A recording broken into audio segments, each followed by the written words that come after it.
नमस्कार, रात के 9 बजने को है। मैं हूं आपके साथ दिव्या तिवारी। 14 वर्षों के वनवास के बाद प्रभु श्री राम की अयोध्या वापसी पर पूरी अयोध्या नगरी को दुल्हन की तरह सजाया गया था और उन्हीं श्री राम की आराधना की अनूठी तस्वीर वाराणसी से सामने आई है, जहां कुछ मुस्लिम महिलाओं ने श्री राम की आरती की तो कट्टरपंथियों को ये तस्वीरें चुभ गई और इसके बाद जो जहर उन्होंने उगलना शुरू किया वो नफरतियों की सोच को उजागर करता है।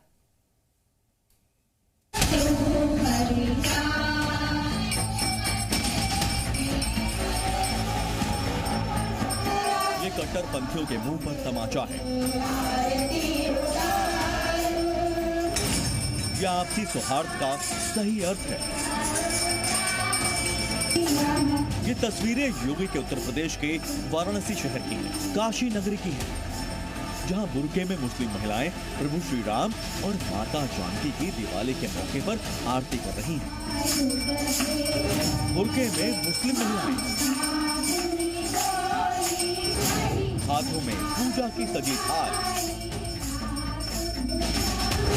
सामने श्री राम और जानकी की मूर्ति। बुर्के में आरती करती मुस्लिम महिलाएं। इससे बढ़कर आपसी भाईचारे की मिसाल और क्या हो सकती है। लेकिन कट्टरपंथी गैंग को ये तस्वीरें खटक रही हैं, आंखों में चुभ रही हैं, दिल को टीस रही हैं। मौलानाओं के बयान इस चुभन को बयां करने के लिए काफी है। हमारी शरीयत ये कहती है कि हमें अगर सर झुकाना है तो अल्लाह के सिवा किसी के सामने सर नहीं झुकाना है। ये हमारी शरीयत कहती है, हमारा मजहब इस्लाम कहता है, इसमें किसी को कोई एतराज नहीं होना चाहिए। मैं समझता हूँ कि उनकी अगर शिनाख्त की जाए, बात यह आती है कि मोहम्मद रसूलुल्लाह सल्लल्लाहु अलैहि वसल्लम की पूजा की जाए या उनकी इबादत की जाए, तो हमारा मजहब उनकी भी, उनके आगे भी सजदा करने की, उनकी पूजा करने की इजाज़त नहीं देता है।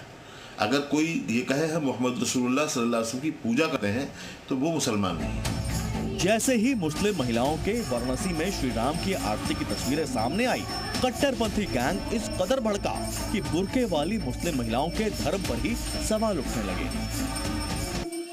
अगर कोई आदमी मुसलमान रहकर दूसरे खुदा की पूजा करता है, दूसरे भगवान, दूसरे देवी देवताओं की पूजा करता है, तो वो मुसलमान नहीं रहता। ये इस्लाम है। बुर्का पहनकर इस तरह की बात करना ये खालिस राजनीतिक स्टंट है, अपने आप को ये बताने के लिए कि साहब हम मुसलमान हैं। ऐसे में सवाल उठता है कि आपसी सौहार्द बनने से कट्टरपंथी गैंग तिलमिला क्यों उठता है।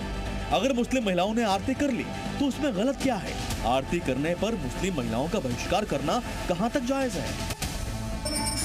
बुर्के में मुस्लिम महिलाओं ने आरती कर सौहार्द का संदेश दिया है। मुस्लिम देशों से सुख, समृद्धि और शांति के लिए राम के आदर्शों को अपनाने की अपील की है। ये मुस्लिम महिलाएं विशाल भारत संस्थान की ओर से सुभाष भवन में जुटी थी। ये संस्थान बीते 19 साल से श्री राम महाआरती का आयोजन करता आ रहा है और अब की बार मुस्लिम महिलाओं का जुटकर पूजा करना, श्री राम की आरती को सबके साथ मिलकर गाना, भगवान की आरती उतारना, इसे देश नहीं विदेश तक बड़ा संदेश दे रहा है, जिसे साधु संतों की तरफ से सराहा जा रहा है।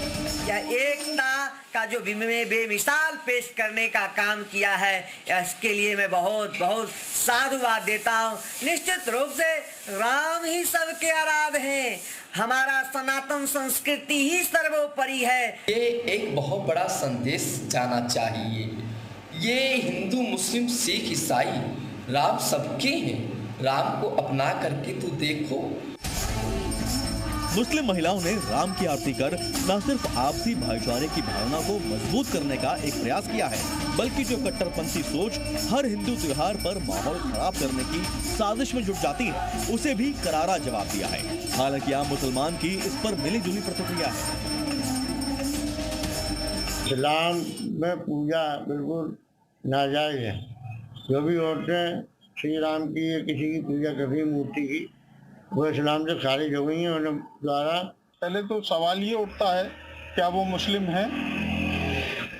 दूसरी बात, मुस्लिम कभी ऐसा नहीं करेगा। वो इस्लाम मजहब से खारिज है और मूर्ति पूजा करके अपना कोई मतलब हल करना चाहते हैं। बुर्का पहना के, टोपी पहना के हर तरह से बदनाम की जाती है मुसलमानों को।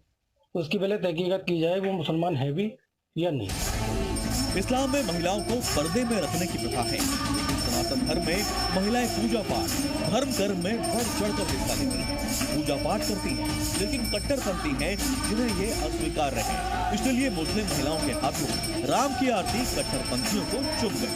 ब्यूरो रिपोर्ट, जी मीडिया।